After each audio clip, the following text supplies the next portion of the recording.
Okay. ప్రతి family బయటకు వచ్చి టూరిజం తిరగాలనుకో ఇలా లక్నవరం రామప్ప లక్నవరం మనకు ఉండేవాళ్ళు పోతారు.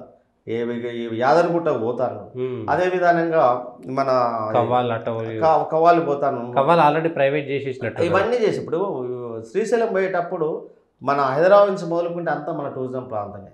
ఓకే. ఫారెస్ట్ కానీ ఇవన్నీ ఈ ప్రాంతాలన్నీ సోమశిల ఈరోజు మాకు టూరిజం మినిస్టర్ ఉన్న జూపల్లి కృష్ణారావు గారు ఆ రోజు సోమశిల ప్రాజెక్టు తీసుకొచ్చింది వాస్తవానికి. అవును. ఆయన అద్భుతంగా చేయాలంటే బొంబాయి నుంచి ఢిల్లీ నుంచి తిరిగి ఆ ప్రాజెక్టు తీసుకొచ్చాను. జూపల్లి కృష్ణారావు గారికి నేను అంటే మా మంత్రి అని ఏదో పొగడడం కాకుండా మనస్ఫూర్తిగా చెప్తాను. ఆ రోజు సోమశిల ప్రాజెక్టుకు జూపల్లి కృష్ణారావు గారు ఈరోజు మా మినిస్టర్ గారు తీసుకొచ్చిన అది ప్రైవేట్గా చేసిండు. సోమశిల కూడా ప్రైవేట్ చేసి అసలు మాకు తెలియకుండా కొన్ని రూమ్లు అక్రమంగా కట్టారు. ఓకే. మా ఒప్పందం లేని టూరిజం అలాంటి కొన్ని ఉన్నాయి. ఆ రోజు చేసిన అధికారులు ఆ రోజు చేసిన ప్రభుత్వం అవన్నీ ఎంక్వైరీ చేయమంటాను మేము.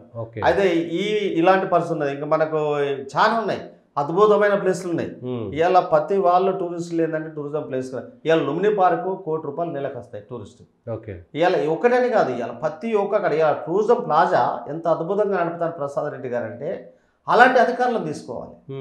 హోటల్ మేనేజ్మెంట్ ఉన్న అనుభవం ఉన్న అధికారులను తీసుకుంటే ఎలాంటి పర్పస్ లేదు.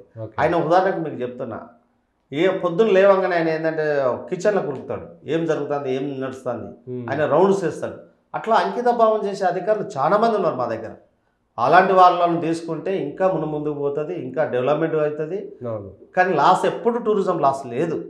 అది ఏమైనా అయిందంటే అది అధికారుల నిర్లక్ష్యమే తప్ప వర్కర్స్ కాదు. వర్కర్స్ కాదు. ఎందుకు అధికారులు అంటే దాన్ని సర్వే చేయలేక.